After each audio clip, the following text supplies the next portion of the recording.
어디서 올까? 이 시편의 121편은 예배할 때에 저 이스라엘 백성들이 성전에 올라갈 때에 그렇게 찬송을 부르면서 가사를 지어서 곡조를 넣어서 부르던 찬송이고 노래입니다. 시라는 것은 감정의 토로죠. 어떤 가르치는 것이 아니라 내 마음에 진실한 어떤 감정을 담아서 하나님께 감사하고 주님을 찬송하는 것입니다. 이 가사 내용이 그렇습니다. 그 가사 내용 안에 우리가 가만히 들여다보면은 정말 우리 인생은 하나님 없이 살 수 없구나. 많은 우리 인생들이 정말 내가 이때까지 살아보니까 정말 하나님의 도움 없이는 인생이 살아갈 수 없는 존재구나. 그래서 깨달아서 그것을 가사를 적어서 하나님께 올려드릴 때에 하나님 기뻐하시고 네가 나를 알고 또 내 이름 안에서 너희들이 모여서 이렇게 찬양하는 것은 하나님이 기뻐하고 인받으시는 것이죠. 때문에 우리가 이 말씀 안에서 우리가 깊이 여러분 그 이스라엘 백성들이 불렀던 그 찬양 속에서 그 하나님을 향한 그 어떤 마음들이 우리가 함께 느껴지기 원합니다.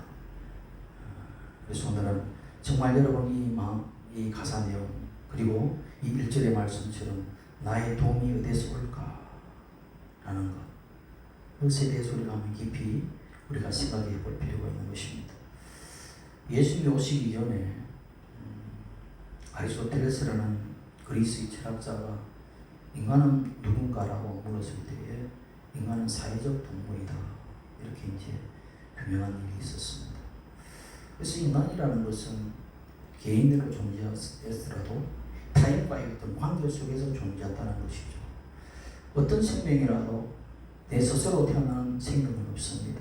어느 누군가의 생명을 수여받지 않고는 태어날 수 없고 어느 누군가의 보호를 받지 않고 어느 누군가의 도움을 받지 않고 살아가는 존재는 없습니다. 유아 독존이라는 것은 이룰 수 없는 것입니다.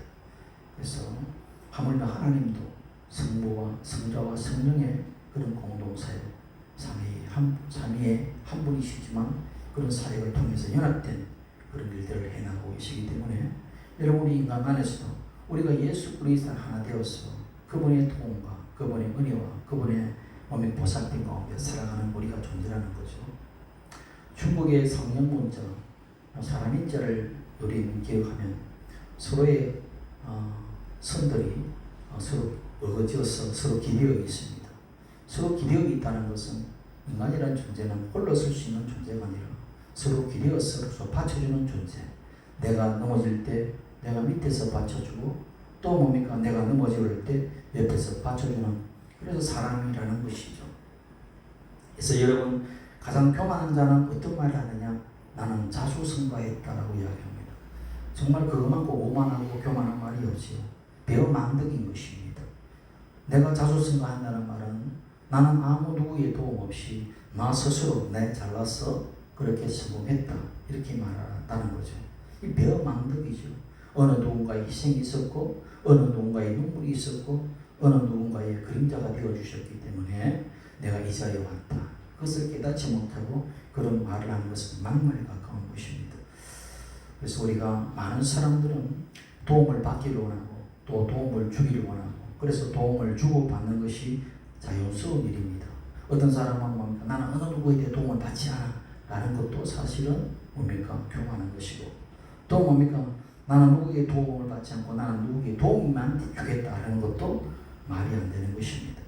그래서 나도 모르게 어느 누군가에게 도움을 주는 사람이 나도 되어야 되고 나도 누군가에게 도움을 받는 사람이 되어야 돼. 그것이 사람으로서 그것이 인간으로서의 하나님께서 만드신 이 모습이다 라는 것을 우리가 생각하고 어느 누구에게도 우리가 감사하실 때에 내가 사람에게 감사하지 못하고 하나님만 감사한다? 그것도 참 말이 안 되는 것이죠. 하나님만 감사하고 사람에게 감사하지 않는다? 그것도 불문제는 신앙입니다. 하나님의 사랑을 누구에게 통하여 나타내느냐? 이웃 사랑을 통해서 하나님의 사랑을 나타내고 있듯이 우리가 사람을 사랑하지 못하고 그러니까 하나님을 사랑한다고 말하는 것도 웃기는 것이고 그런 것이기 때문에 그렇습니다. 모든 것은 우리가 이웃 간에 또 뭡니까? 타인과 타인 간의 관계 속에서 서로 도움을 주고받는 그런 관계가 중요한 것입니다. 예수님도 마찬가지죠. 선한 이웃이 누군가라고 묻죠. 선한 이웃이 누군가? 내 이웃이 누군가? 유대인들에게 이방인들은 타인이고 유대인들만 자기는 뭡니까? 하나님의 택한 사람이다. 어떤 뭡니까? 자기의 어떤 선민의식 그것이 사로잡혀 있을 때에 예수님께서는 거기에 대한 어떤 잘못된 관념들을 끼우쳐내는 것이죠. 당시에 뭡니까? 비유를 들어서 사마리아인은 한마디로 말하면 일제 속에서 앞잡이 노릇했던 그런 인물들과 같이 죽어냈습니다. 그렇기 때문에 사마리아인들이 감동받는 자의 뭡니까? 이웃이 되는 그 비유를 통해서 굉장한 뭡니까? 역사적인 표현을 하게 되는 것이죠. 제사장도 서기관도 바리새인도 다 떠났던 그 이웃에게 감동받는 자의 이웃은 사마리아인 한 사람이었다라는 그 비유를 통해서 정말 뭡니까? 우리 여러분의 이웃이 무엇인가 라는 부분에 대해서 우리가 생각을 풀리고 있는 것입니다. 그래서 내가 누군가에게 이웃이 되라는 이야기고 또 어떤 누군가에게 이웃에게 내가 도움을 받는 사람이라는 것 그것을 우리가 알아야 되는 것입니다. 그래서 내가 진짜 여러분 내가 도움이 되는 사람인가 아니면 내가 어느 누구에게 해가 되는 사람인가 그 사람은 돌아봐야 될 부분이 있는 것이죠. 그래서 어떤 사람은 나는 누구의 도움도 필요하지 않고 그게 사람과 단절해서 살려고 하는 것 그것도 뭡니까? 병든 사람이고 너무 남에게 의지해서 의존적으로 살아가는 사람도 병든 사람입니다. 그러니까 성숙된 사람은 서로에게 뭡니까? 주고받으면서 아름다운 관계 속에 있을 때 그래서 사람은 관계 속에서 성육되고 관계 속에서 뭡니까 사람이 되어가는 것이죠. 그래서 그 관계라는 것은 굉장히 중요합니다. 그래서 하나님과 나와의 관계, 이웃과 나와의 관계, 타인과 나와의 관계, 친구와 나와의 관계, 그 모든 것이 스승과 제자의 관계. 그 관계만 좋다면 우리는 행복하죠. 관계가 잘못되고 관계가 끊어지고 관계가 단절되고 관계가 뭡니까 나빠질 때에 사람은 불행을 겪는 것입니다. 내가 아무리 못 있고 못 살아도 관계가 좋다면 그 사람은 행복한 사람이고 아무리 잘 있고 잘 먹고 잘 살아도 관계가 나쁘면 그 사람은 불행한 사람입니다. 그래서 우리 인생이라는 것은 가만히 보면 관계가 좋으냐에 따라서 다시 말하면 사회성이 좋으냐에 따라서 그것이 뭡니까? 그 사람의 행복이 결정된다고 해도 과언이 아닌 것입니다. 그래서 많은 사람들이 세상 사람들이 훌륭한 사람이 무엇이냐라고 했을 때에 어느 누군가에게 도움이 되는 사람 그게 인류에 도움이 되는 사람 훌륭한 사람이라고 하죠. 나라와 민족에 도움이 되는 사람 훌륭한 사람이라고 하죠. 그리고 한 개인 가정에도 가정이 도움이 되는 사람 훌륭한 사람이에요. 그 반대는 나쁜 사람이 되는 것이죠. 기생충 되는 것이죠. 얼마 전에 영화도 나오지만 기생충 같은 사람이 되면 안 되는 것이죠. 그래서 우리가 뭡니까? 그래서 정말 하나님 우리 모든 사람도 훌륭한 사람이 된다는 것은 뭡니까? 내가 누군가에게 선한 이웃이 되는 이야기입니다. 그런 거. 선한 이웃이 된다는 거. 그러니까 내가 도움을 주는 사람이 되는 거. 그러나 도움도 받을 수 있는 사람이 되어야 되는 것입니다. 나는 도움 받지 않고 나는 남에게만 도움을 줄 거야. 그건 자기가 하나님이라는 이야기예요. 그것도 말이 안 되는 것이기 때문에 그래서 우리가 가만히 보게 되면 우리가 어떤 누구에게 도움을 청할 때에 하나님은 먼저 그 부지수를 찾아가는 것입니다. 내가 산을 향해 눈을 들어서 내 도움이 어디서 오는가에 대해서 한번 돌아보라는 것이죠. 사람들은 사람을 통해서 어떤 누군가에 통해서 도움이 온다고 이 시편의 기자는 뭡니까? 나의 도움이 어디서부터 온다라고 보고 있느냐? 여호와로부터 온다고 보고 있는 거예요. 하나님으로부터 온다고 하는 거예요. 이것을 깨달았다는 이야기입니다. 가만히 보세요. 우리가 진짜 공경에 처했을 때, 진짜 위기에 처했을 때, 내가 도와주고 싶어도 어느 누구가 100억의 부도를 맞았어요. 내가 가진 재산이 다 팔아도 뭡니까? 1억이 나오지 않는데 그 100억을 아무리 넘어진 사람을 도와주고 싶어도 도와줄 수 없는 그런 지경이죠. 어느 사람이 죽을 병이 걸렸습니다. 내가 아무리 면이라 하더라도 그 사람을 고칠 수 있는 그런 힘이 없습니다. 그럴 때는 뭡니까? 어느 누구의 도움이 되지 않는 것입니다. 어떤 깊은 우울증에 걸려 있습니다. 어느 누가 와서 아무리 위로한다고 해서 그 우울이 빠져 있는 그런 병에 빠져 있는 사람에게 위로를 던진다고 해서 그 사람이 위로를 받을까요? 안 되는 것입니다. 그래서 어떤 결정적인 순간에 정말 내가 어느 정도면 도움을 받주지만 도움을 받을 수 없는 직인이 사실 너무 많다는 것이에요. 여러분은 인생을 많이 산 사람도 있고 적게 산 사람도 있지만 크고 작지만 어느 정도의 사람에게 뭡니까 도움을 받을 수 있는 것은 받을 수 좋습니다. 그러나 대개의 경우는 사람을 통해서 받을 수 있는 그런 경우가 드물다는 이야기입니다. 그럴 때 정말 우리는 인생이 끝인가? 라는 것을 물으면서 어느 누가 나에게 건져줄까? 그런 어떤 속에서 우리가 절규하는 사람이죠. 그때 뭡니까? 주님께서 이야기하잖아요. 우리가 예수를 믿는 것이 무엇이고 왜 예수님께서 우리에게 오라고 하시는가? 종교 사냥꾼들은 내게 와서 나에게 헌신하라고 말하지만 우리 주 예수님은 나에게 헌신하라고 말씀하지 않고 내게 와서 말하라고 쉬라고 말씀하시는 것입니다. 나에게 와서 안식하라고 말씀하시는 것입니다. 내가 일을 할 테니 내가 너를 도울 테니 너는 일어나라고 말씀하시고 내가 일할 때는 너는 쉬라고 이야기하는 거예요. 어느 누가 뭡니까? 많은 어떤 우상들은 나를 섬길 때에 기브앤테이크 내가 무엇을 주겠다고 이야기하죠. 무당들 앞에 가보십시오. 귀신한테 가보십시오. 뭐라도 바칠 때에 내가 뭐에 대한 어떤 기브앤테이크 주겠다고 이야기하죠. 그러나 예수님은 어느 사람에게도 내게 바쳐라. 그러면 내가 너에게 주겠다고 합니다. 이단들의 특징이 뭔지 아십니까? 회개에도 회개의 예물을 바치라. 병이 결려도 병을 낫기 위해서는 어느 정도 일정 금액을 바치라. 믿음을 보여라. 다 거짓된 영들입니다. 지금도 어느 선가에 그런 게 많습니다. 그 예수님은 그렇게 말씀하시는 거예요. 그 안에 진짜 그리스도의 영이 있다면 그리스도께서 그때는 그렇게 했고 오늘은 자본주의 시대이기 때문에 그것이 필요해서 달라고 할까요? 예수 그리스도는 어린양 오직하고 영원토록 동일하신 분이십니다. 그분은 창조주요 온 우주 만물의 주인이시기에 가이사의 것도 가이사의 것이 아니라 사실은 우리 주님의 것이죠. 그렇기 때문에 어느 누구에게 필요하지 않습니다. 그저 주었으니 너도 그저 받았으니 그저 주라고 했잖아요. 그러나 수많은 어떤 종교의 교회의 간판을 달고 목사라는 직책을 달고 어느 사람을 달고 그것을 요구한다는 것입니다. 거짓이죠. 거짓 영들이죠. 그 안에 그리스도의 영이 없는 것이죠.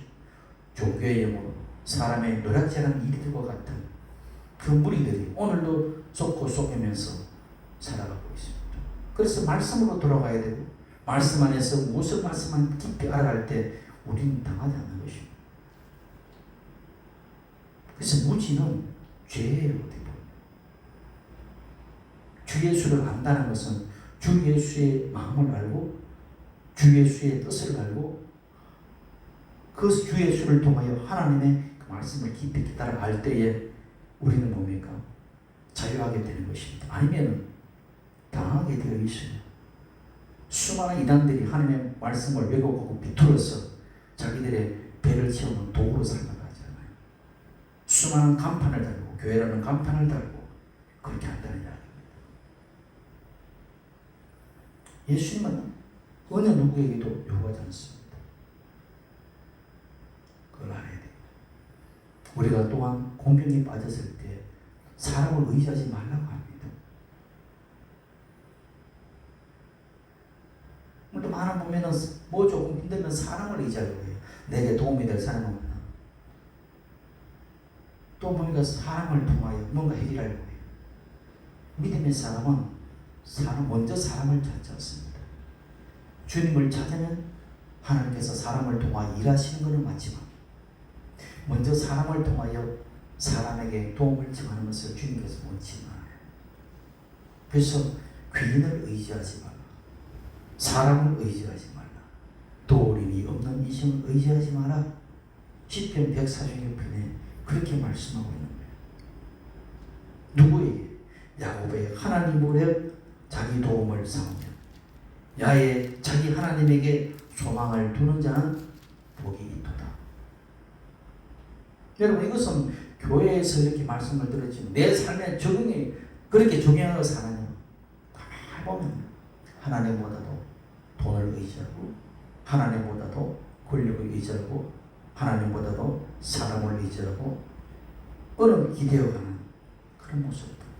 하나님은 사람을 통해 일하시지만 먼저 누구에게? 하나님께 소망을 두고 하나님의 자기 도움으로 삼고 하나님께 기도할 때에 하나님은 당신의 사람을 통하여 역사해 주시는 것입니다. 돈도 하나님의 것이고 사람도 하나님의 것이기에 뭡니까? 내가 공격할 때 주님 앞에 아뢰고 주님에게 도움을 청하면 주님께서 예수의 이름으로 구한 그 모든 자에게 내가 너에게 보호자가 되어주겠다 약속하신 말씀이죠. 그러니까 내가 어떤 문제가 있더라도 뭡니까? 주님 앞에 나와 이야기하는 것이죠. 여러분이 대학 입시를 놓고도 기도할 때에 주여 내가 어디를 갈지 알지 못하나 주께서 나를 인도하실 줄 믿습니다. 그러나 대학 입시가 또 전부는 아니지 않습니까? 인생에 내가 수행하는 그때에 내가 잘 살았다, 내가 주님의 복을 받았다고 마지막에 웃는 적 없는 것이기에 그 모든 과정에 이것이 전부인지 모르나 주님께서는 합력하여서 이루시다는 그 믿음 안에서 날마다 주를 찾는 것이 이것이 신앙인 것입니다. 하나님은 선하신 분이십니다. 하나님은 좋으신 분이십니다. 좋으신 분께서 나쁜 걸 주시지 않습니다. 그것을 내가 믿고 찾아가는 이야기입니다. 여러분에게는 얼마나 조금 든든한 백이 있습니까? 하나님이 없고 예수가 없는 사람은 백이 없잖아요. 기껏해야 사람이 백이고 권력이 백이고 조직이 백이고 그렇지. 그래서 하나님 없는 자들은 조직의 힘을 가지고 살아가고 권력의 힘을 가지고 살아가고 돈의 힘을 가지고 살아가고 몸부림치고 그래서 돈을 더 뺏기지 않기 위해서 싸우고 몸부림치는 것이 인생들이죠. 그러나 여러분들은 무엇일까? 나는 누구를 의지하고 살고 누구를 믿고 사나? 날마다 그것을 내가 내 눈이 어디로 가 있는가를 바라보라는 겁니다. 산을 향하여 내가 눈을 들고 있다. 여러분도 산을 향하여 눈을 드는 존재죠. 산은 두 가지가 의미가 있습니다. 어떤 산이 있느냐? 태산 같은 산이 있어요. 문제의 산입니다. 그러나 그 문제의 산도 태산이 높다 하되 어디에 메인다? 하늘 아래 메인다. 또 하나의 산이 있습니다. 성경에서 말하는 산, 그것이 성산이죠. 시온산이에요. 그 시온산은 뭘 이야기하느냐? 하나님이 거하시는 곳. 하나님께서 그러니까 그곳에 자정하셔서 우리 인생들을 보고 계시는 그 성산. 여러분들은 문제의 산을 태산을 바라볼 것이냐 아니면 하나님이 거하신 성산을 보고 살아갈 것인가 선택하는 것입니다. 내가 산을 향하여 어떤 산을 향하여 눈을 들까 선택하느냐. 오늘날 그 성전은 성산은 어디에 있습니까? 주께서 계신 곳이 오늘 주님의 몸된 교회에 있는 것입니다. 오늘 여기서 왜 시간 내어서 이곳에 와서 예배를 드립니까? 물론 우주적 교회는 하나이죠. 그러나 예수 이름으로 모인 이곳이 주님의 교회예요. 주님의 교회 이곳이 하나님의 성전이 모여있는 곳이기 때문에 이곳이 하나님의 성산이 되는 것입니다. 그래서 야 그렇구나. 내가 모든 인생에 살아갈 때 태산 같은 문제를 가지고 내가 한손 짓더 살다가 내가 오늘 주의 성산에 올라와서 소망을 지금 바라보는구나. 주 예수가 내 소망이구나. 그걸 깨달아 나가는 거. 그러나 우리 옛사람들은 뭐를 바라봤습니까? 아담과 하와는 바라보는 것을 잘못해요. 에덴 동산 중앙에 뭐가 있습니까? 생명나무도 있고 선악을 알게 하는 나무도 있고 생명나무 열매를 계속 쳐다봤다면 영원한 생명을 누릴 텐데 우리 인류의 그 할아버지 할머니는 뭘 했을까요? 선악을 알게 하는 나무를 보았다는 것이에요. 내가 무엇을 바라보냐에 따라서 평생을 저어오는 것입니다. 영혼을 저어한다는 이야기입니다. 사실 주 예수를 바라보면 영원한 생명을 얻되 세상을 바라보면 영원한 사망을 얻는 것입니다. 내가 선한 것을 바라보면 내가 인생이 내 인간 내가 주체야. 내 인생 내 마음대로 살겠어. 내가 주체자에 내가 살겠어라고. 그렇게 해서 선악과 예면을 보고 바라보면 그 사람은 세상에서 살다가 세상으로 끝나는 인생을 살아가지만, 그래, 내가 주체가 아니라 우리 주님이 나의 주체가 되고, 우리 주님이 내 안에 오셔서 내가 사는 것이 아니라 주님께서 사시는 것이요. 그래서 나는 그분 안에서 주체의 삶을 사는 것이지. 그래, 그러면서 생명나무 열매를 바라보게 된다면 그 인생은 영원한 하나님 나라를 소유한 자가 되고 영원한 생명을 누리는 존재가 된다는 이야기입니다.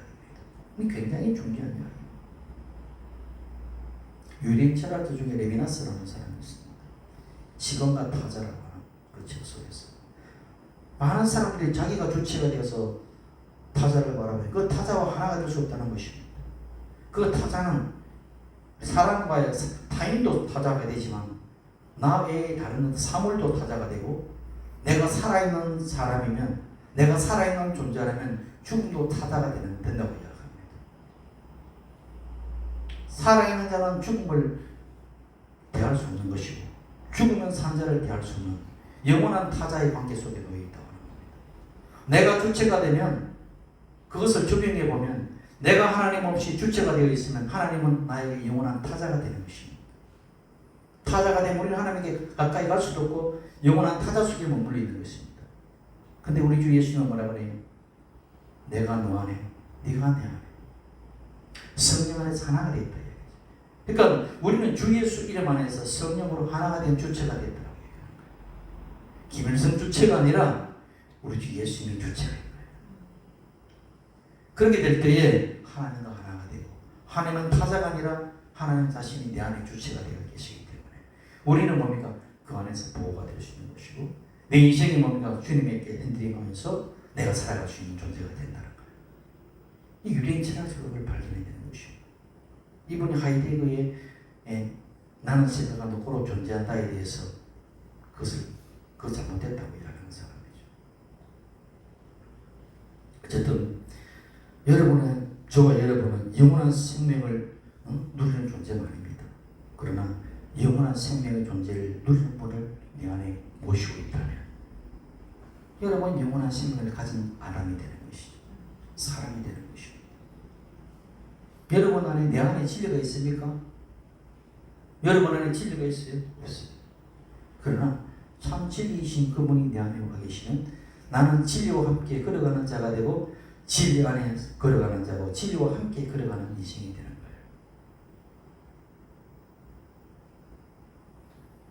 거예요. 여러분 인생의 지점이 어디쯤 와 있습니까? 내가 어느 쪽으로 가야 될지 알고 있습니까? 나는 무엇을 위해서 왔고 무엇을 해야 되며 어떻게 살아야 하고 어떻게 가야 할 것인가? 그런 어떤 정확한 맵을 가지고 있습니까? 어느 누구에게 너 스스로 너에게 그것을 주었습니까? 아니면 내가 만들어야 됩니까? 아니면 내가 그려야 됩니까? 여러분 스스로 꿈을 꿀 수 있을 것 같아요. 꿈도 내가 주어진 환경 속에서 그려지는 것이 꿈이에요. 여러분 스스로 자의식이 있다고 생각하지만 착각이에요. 환경에 의해서 지배되고 민족에 의해서 지배되고 인종에 따라 지배되고 내가 태어난 환경에 따라서 내 의식이 결정되기 때문에 인간의 본질은 거기서 벗어날 수가 없어요. 그래서 진짜 길은 모르는 것이에요. 내가 지금 어디쯤 와 있고 어디에 있다는 것도 몰라요. 근데 누가 길이라고 말씀하십니까? 내가 길이다. 얼마나 행복한, 그 말에 진짜 의미를 깨닫는다면 얼마나 행복하고 얼마나 뭡니까 불행한 인생들이, 불안한 인생들이 그 길이라는 그 예수님의 길이라는 그 말씀 한마디를 깨닫고 나면 내 안정을 찾는 거예요. 내가 망망대해에 떠있는 표류한 인생인데 내가 어느 지점에 와 있고 어디로 가야지 뭡니까 땅이 온다는 걸 알게 되면 얼마나 안정감을 찾을까. 예수님의 길이라고 하는 것입니다. 나는 길이 몰라도 내가 예수님이 나와 함께 하면 여러분은 길 위에 서 있고 그 길은 뭡니까? 영원한 길이요, 생명의 길이요, 성공의 길이요, 축복의 길이요, 은혜의 길이라는 것. 그것을 내가 알기 때문에 여러분 예수님이 모든 것이 되는 것입니다. 여러분 무엇을 바라보는가? 돌아봐라. 세상에 속한 자, 세상 힘으로 가득 찬 자, 그 세상의 힘과 유기능으로 바라보면 세상을 바라볼 것입니다. 보암직도 하고 음직한 세상의 그 무다를 속에서 그냥 유행 따라 살다가 자기 멋대로 살다가 가는 거겠죠. 그러나 하늘에 속한 자는 주님을 바라봅니다. 주 예수 그리스도 안에서. 세상에 속한 자는 세상의 문제의 대상을 바라보겠지만 하늘에 속한 자는 하나님에 계신 성산을 바라보면서 소망과 기대를 갖고 살게 되는 것입니다. 달라요. 세상에 속한 자는 자기 계산으로 살기 때문에 현실을 계산합니다. 현실을 바라보고 살죠. 내가 지금 나의 주머니 사정과 나의 어떤 이성과 나의 어떤 학교의 어떤 성적순을 가지고 나를 판단하겠죠. 그러나 하늘의 소망을 보고 사는 사람들은 그런 거 개의치 않습니다. 소망을 두고 가기 때문에. 오늘 성경은 우리 인생이 무엇을 바라보냐에 따라서 결정하라는 이야기입니다. 구약에서는 성산을 산을 향하여 바라보라고 말하지만 신약에서는 구체적으로 이야기하고 있죠. 그 성산에 누가 계신가? 그 성산에 주 예수 그리스도. 그래서 히브리서 기자는 믿음의 주요 온전케 하시는 이인 주 예수를 바라보자. 그렇게 말씀하시는 거예요. 정확하게 주 예수를 바라보는 것입니다. 구약의 시대는 저 멀리 배는 시온성이죠. 저 멀리 배는 나의 시온성인데 이제 신약에 와서는 이제 내 마음에 내어진 주와 함께 하기 때문에 내 입에 가까이 계신 그분 안에서 이제 함께 동반한 자가 되었다는 이야기입니다. 얼마나 감사합니까? 구약의 신은 저 멀리 있던 그 주님이었지만 이제는 신약의 주 예수 그리스도로 말미암아 성령을 통하여 이제 나와 함께하는 동반한 분이 되었다. 할렐루야. 내 안에 거하시는 주를 바라보는 것입니다. 이제는 그 주님이 어디에 계신가? 여러분이 영원히 오신 주님을 찬양하는 것입니다.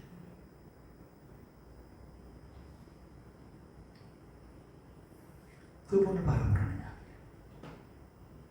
그 예수가 여러분의 그리스도고 여러분의 구원자고 나의 구원자인 것입니다. 오늘 여러분 그분이 바로 생명나무 열매이고 그 실제인 것입니다. 오늘 성찬을 통해서 떡을 먹고 마실 때에 우리는 뭡니까? 생명나무 열매를 먹고 마시는 거예요. 사실 예수님이 생명이요 말씀하셨잖아요. 내가 곧 생명이다. 나를 먹는 자는 죽어도 살겠고 사람이 있는 자는 영원히 죽지 않으리라. 그러니까 나를 먹지 않고는 살 자가 없다. 그것을 문자적으로 보면 야 신종인가 이야기하죠. 그래서 초대교회에서는 이 기독교인들을 핍박할 때 저 사람들은 사람을 먹는 사람의 살을 먹는 사람들이기 때문에 이 우리와 존재가 다른 분이기 때문에 다 죽이게 된다고 오해했다는 이야기입니다. 실제 그렇듯이 아니죠. 예수 그리스도의 그 실제를 우리가 떡을 통하여 포도주를 마심으로 우리가 예수 그리스도의 모든 실제를 내가 먹고 마심으로 그것을 내가 영원한 생명의 나무 열매를 먹는다라고 그것을 믿음으로 취하는 것입니다. 그것을 여러분은 취할 때에 여러분은 영원한 생명을 누리는 자가 되는 것입니다.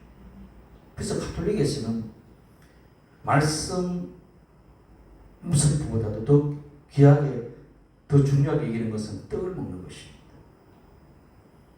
그 미사를 할 때에 떡을 줄 때에 사제가 신부님이 떡을 줄 때에 그걸 받아야지 예배가 된 거예요. 그만큼 뭡니까? 생명의 열매. 그래서 그것은 실제는 뭐냐? 내가 예수 그리스도를 먹고 마시는 존재다. 여러분도 예수 그리스도를 먹고 마시는 존재가 되어야 되는 거예요. 그래야 예수 생명이 내 안에 역사합니다. 그것이 오늘날 뭡니까? 말씀으로 지금 먹고 있잖아요. 의식으로 먹고 있잖아요. 그래서 의식의 종교, 말씀의 종교라고 하는 것입니다. 그래서 의식을 통하여 그 실제를 알고 말씀을 통해서 그 진리를 알아가는 것. 중요한 이야기죠.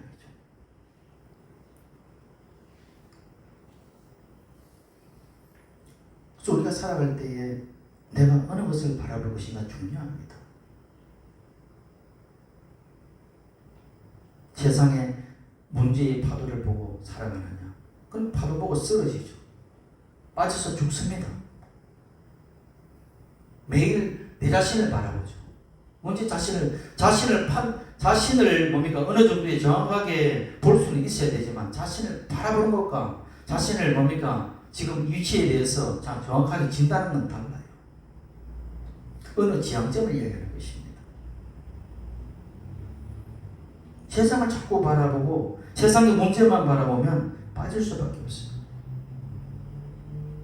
예수님께서 무리를 그러시는 사건이죠. 마태복음 14장 이야기, 마가복음 6장 이야기, 요한복음 6장에 나오는 이야기. 복음서에 그렇게 똑같은 사건을 왜 그렇게 반복하게 이야기했을까? 그만큼 중요하기 때문에 반복인 것입니다. 그렇잖아요. 반복이 왜 그렇게 반복하느냐? 그만큼 중요하기 때문에 반복하는 것입니다. 예수님이 무리를 그러셨다. 야, 손오공 구름 위에 걸었는데 예수님은 물 위에 걸으셨네. 누가 대단한가? 이게 대결하려고 그 말씀을 쓰실까요? 아니지 않습니까? 너의 인생에 문제의 파도를 걸어갈 것인가? 인생의 모든 바다는 문제가 없는 건 없어요. 문제 없는 사람들은 죽은 사람, 저 무덤에 있는 사람 문제가 없지. 살아있는 존재는 다 문제가 있습니다. 크고 작은.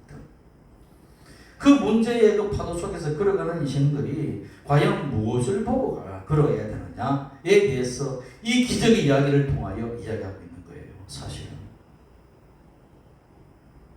천지를 만드신 예수님이 시간과 공간을 초월해서 과거에도 계시고 지금도 계시고 미래도 계시는 그분이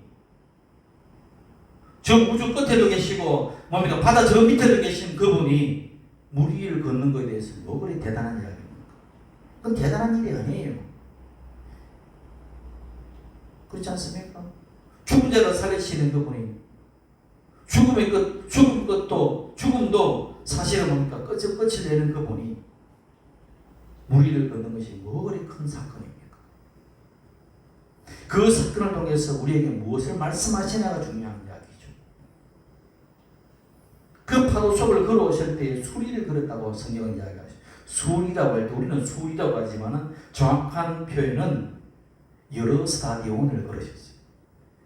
한 스타디온이 180m입니다. 여러 스타디온을 걸었다는 이야기는 우리 기로수로 나는 예비 한 3km, 4km 정도의 거리를 예수님께서는 걸어오셨다는 이야기입니다. 베드로 제자리 있는 곳에. 그때 베드로가 주시거든 나를 걸어오라고 이야기하죠. 그래 베드로야 걸어. 저벅저벅 걸어갈 때는 괜찮잖아요. 파도가 앞에 산더미처럼 자기 얼굴을 치니까 무서워서 그냥 예수님을 놓칠 때에 밑에 빠져들어가는 거죠. 빠져들어갈 때 그냥 놔뒀습니까? 예수님이 걸어오셔서 손을 잡고 어떻게 했어요? 끌어올리시죠. 이게 우리 인생이라는 이야기입니다. 아시겠습니까? 그 사건을 통해서 우리가 문제를 만나다 때로는 빠져요. 예수를 바라보려고 세상을 바라보고 문제를 바라보고 그러다가 내 자신이 낙심되고 인생의 문제에 빠져요. 빠져더라도 여러분 걱정할 필요 없다. 이 말입니다. 누가 와서? 우리 주 예수님이 와서 건지시는 것입니다. 예수님이 그런 분이에요. 얼마나 갑니까? 그래서 내 믿음으로 구원받는다. 사실 틀린 것이죠. 내 믿음은 없어요. 그러나 믿음의 실체 그 목에서 걸어오셔서 은혜로 나를 건져주신다. 이게 복음인 것입니다.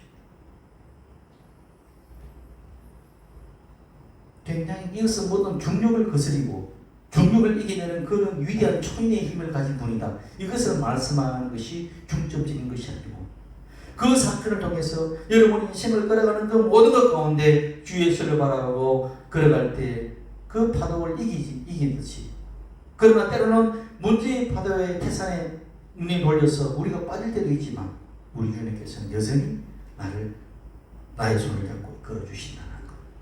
이게 복음인 것입니다. 이것을 알아라는 이야기. 굉장히 중요한 이야기예요. 그래서 복음을 믿을 때에 어느 사건을 볼 때에 유화적인 어떤 그런 눈을 가지고 보지 말라는 이야기입니다.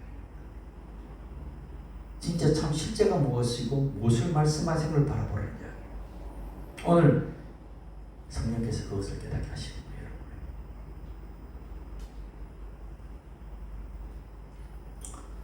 그렇다면 우리가 이 말씀을 기억하고 내 삶의 말씀을 적용해 볼 필요가 있는 것입니다.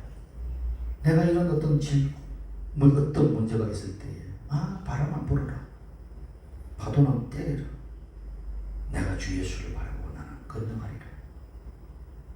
이런 그 믿음의 각오, 믿음의 자세, 이것이 내 마음에 지금 뭡니까? 확립되어 가는 것입니다. 세상에 문제가 파도하더라도 바이러스가 있지요. 주위가 코로나가 다시 한번 걸렸잖아요. 그렇지만 내 안에 면역이 있고,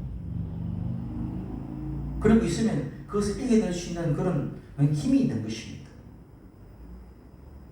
그런 것처럼 오늘 이 말씀을 깨닫고 이 말씀의 신약이, 이 말씀의 복음이 내 안에 뭡니까? 약으로 들어오면 그것이 예방주사가 되고 이 바이러스, 세상의 바이러스를 이길 수 있는 힘이 되기 때문에 이 말씀을 내 안에 적용시켜 살아가는 것입니다. 그럴 때에 내가 자신 있게 말할 수 있는 거죠. 내 영혼아, 네가 어찌하여 낙심하여 내 속에서 불안해하는가? 너는 하나님께 소망을 두라. 나는 그가 나타나 도우심으로 말미암아. 누가? 그가 우리 주 예수님이 나타나셔. 하나님께서 나타나셔서 나를 도우심으로 말미암아 내 하나님을 여전히 찬송하리로다. 아멘.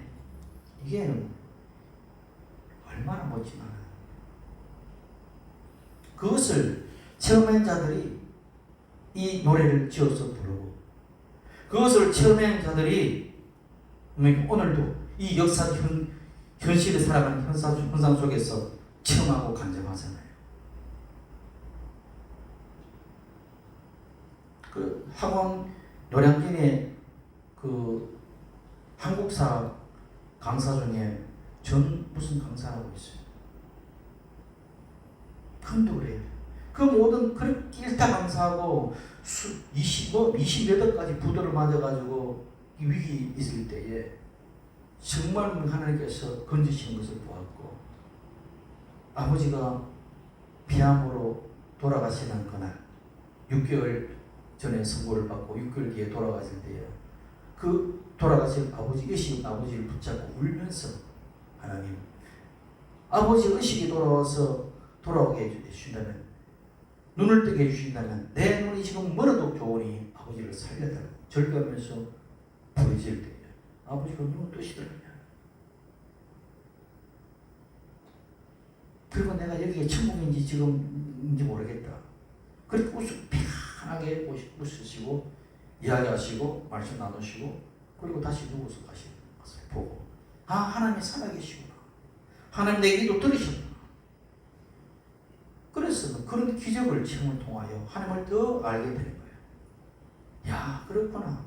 관념적으로 믿던 하나님, 철학적으로 믿던 하나님, 지식적으로 믿던 하나님이 내 현실 속에서 나의 기도를 들으시고 내 현실 속에 있는 문제도 응답하시고 지금 직접 역사하시는 분이심을 체험을 통해서 깨달아가는 것입니다.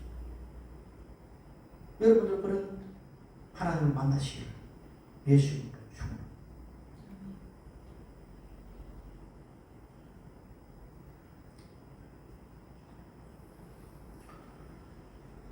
우리는 언제나 뭡니까? 두 가지 선택 속에서 늘 놓여 있습니다. 그러나 성경은 그렇게 말하지 않습니다. 보이는 곳에서 살지 말고 보이지 않는 곳에 소망을 두라고 이야기하죠. 유대인들은 뭐라고 합니까? 표적을 보여달라고 이야기합니다. 헬라인들은 뭐라고 합니까? 지혜를 보여달라고 이야기합니다. 그 말은 뭐냐? 내 이성이 납득할 수 있도록 증거를 보여달라고 이야기하는 것이고, 내 이성이 납득할 수 있도록 이해시켜달라고 이야기하는 것입니다. 복음은 이해시키는 것이 아닙니다. 선포하는 것이지. 그래서 사도 바울은 유대인들은 표적을 구하고 이방인들, 헬라인들은 지혜를 구하나 내가 전하는 것은 너희들이 미련하게 보이는, 너희들이 미련하게 생각하는 십자가의 도밖에 전할 게 없다. 유대인들에게는 끓이는 것이요, 헬라인들은 미련한 것이요. 왜요? 왜 끓입니까? 십자가는 저주의 상징이기 때문에 끓이는 것입니다.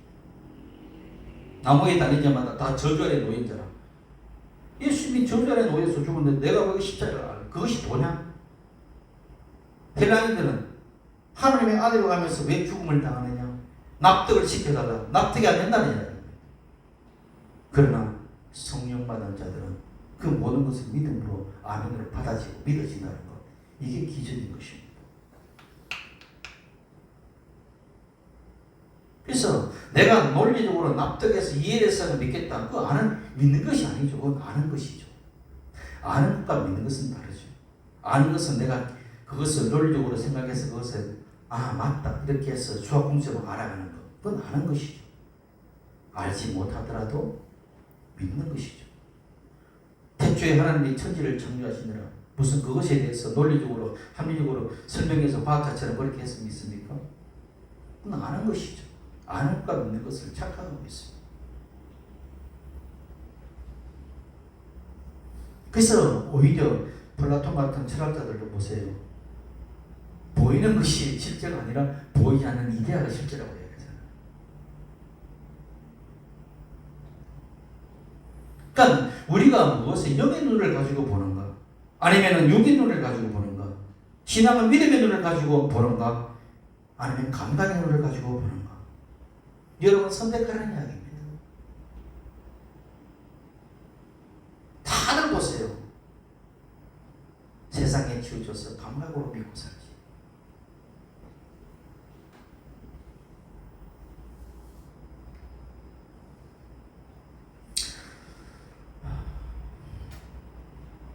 하나님을 믿는 믿음으로 내가 살 수 있다? 여러분 착각을 가지만 우리 속에서는 그런 믿음이 사실 없어요. 누가 부어주셔야 되느냐? 주님께서.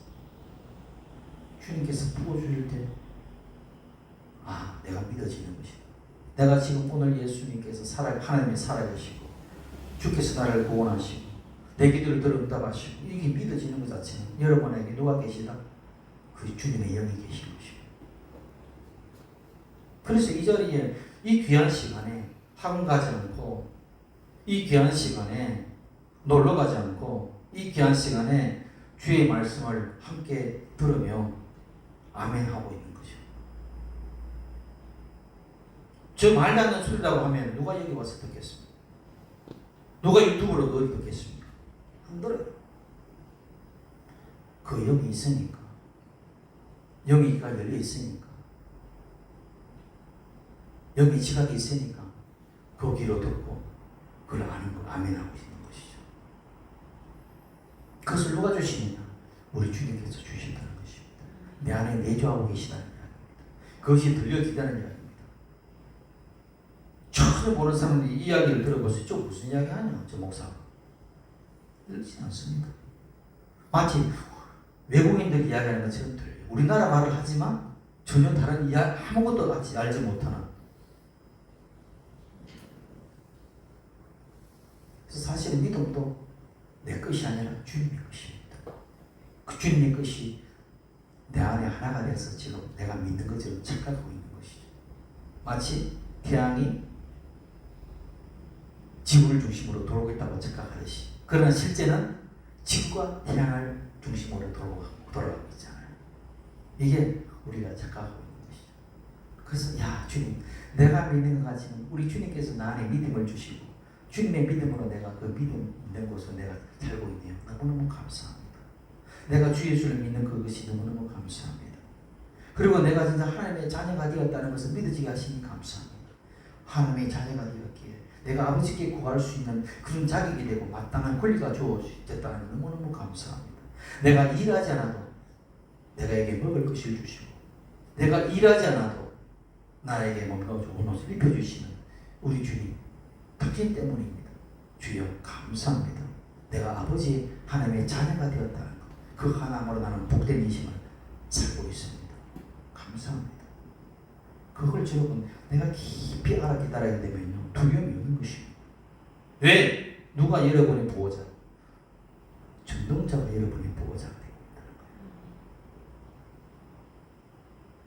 내가 어느 누구의 재벌의 이사가 되어도 그렇게 배고 사는데 대통령 아들 정도 되면 불안해서 떨고 있겠지만 재벌이 이사가 되면 뭡니까? 누릴 걸 다 누리고 살고 그렇게 시대고 사는데 하물며 전능자의 자녀가 되었다. 아들딸이 되었다. 너무너무 감사해야 되죠. 그래서 여러분 고아가 아닌다는 이야기입니다. 나는 우주로부터 버림받은 존재도 아니고 내가 어떻게 하다가 뭡니까? 그냥 우연히 태어난 존재도 아니고 나는 하나님으로 지명하여 부른 자가 되었다. 야, 하나님이 지명해서 나를 불렀다는 이야기입니다. 나는 선택받은 자가 되었다는 이야기입니다. 얼마나 감사합니까? 누가 전능자를 통하여 주 예수께서 성령을 통하여 나를 알게 하시고 나를 불렀다. 야, 살아보니까 그런 걸 알아요. 저는 그런 걸 경험하기 때문에 여기 목사하고 있잖아요. 밑으로부터 믿어온 조상들의 모든 체험들이 증거하고 있잖아요. 간증하려면 한도 끝이 없습니다. 그 수많은 기적 이야기들은 오늘 성경에 쓰인 그 외로 뭡니까? 얼마나 많이 주변에서 일어나고 있고 지금도 내가 체험하고 있고 내가 체험했던 이야기.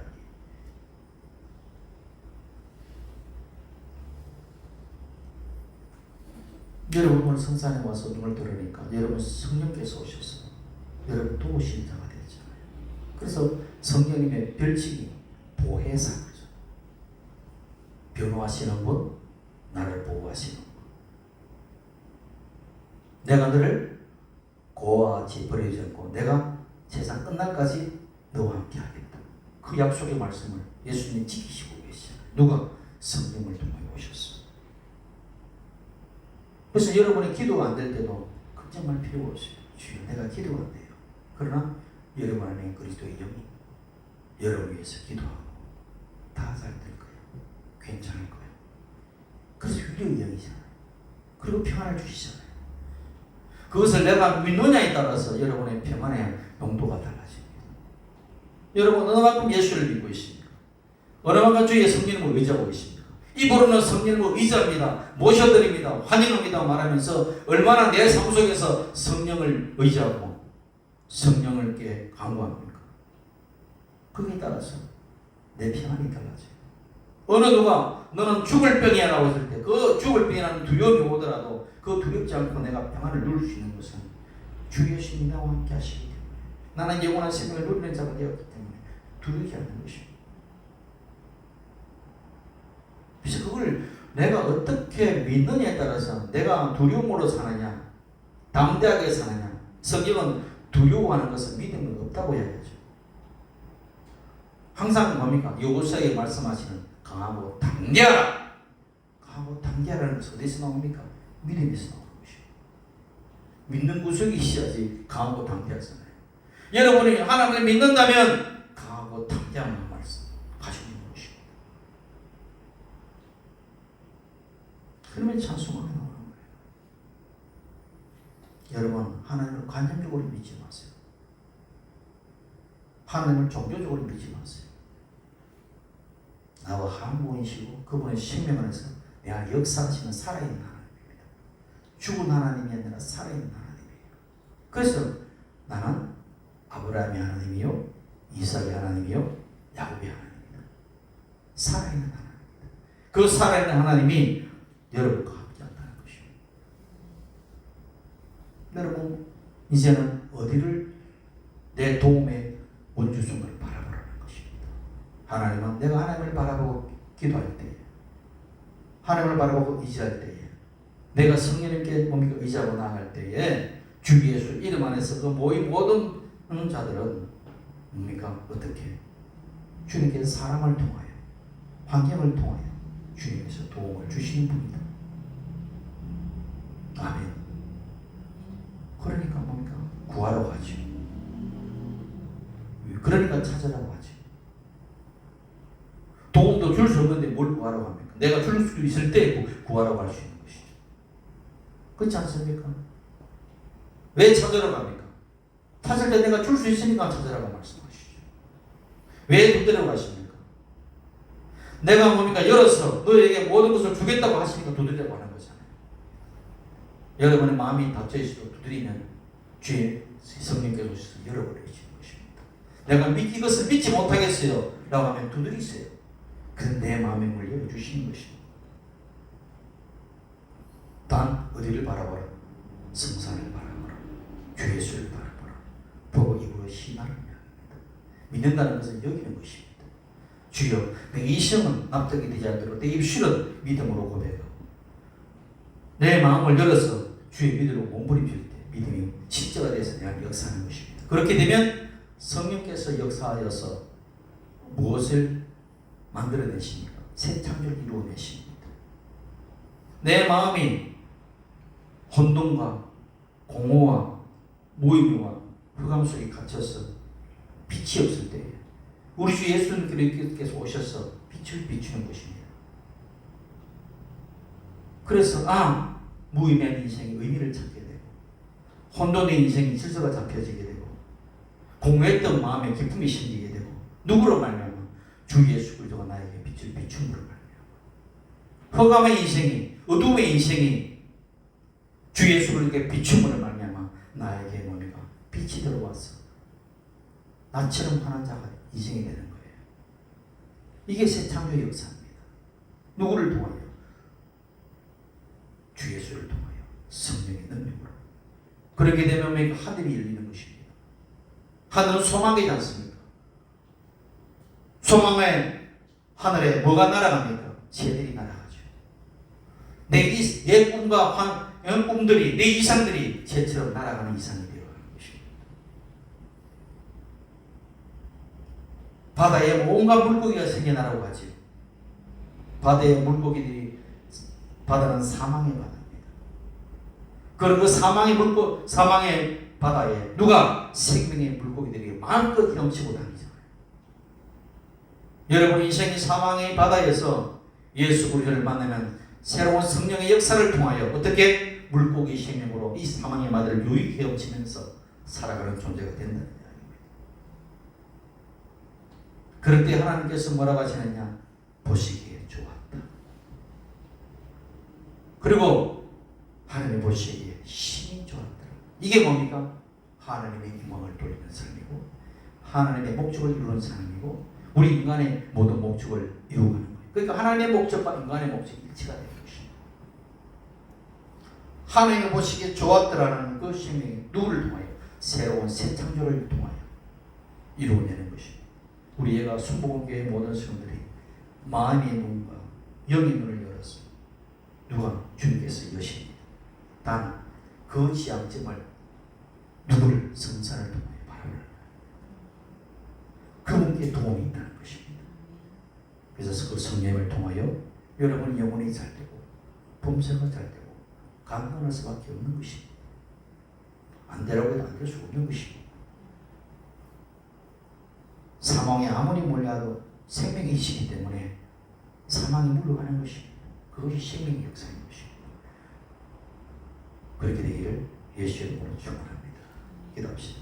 좋으신 우리 하나님 아버지 감사합니다.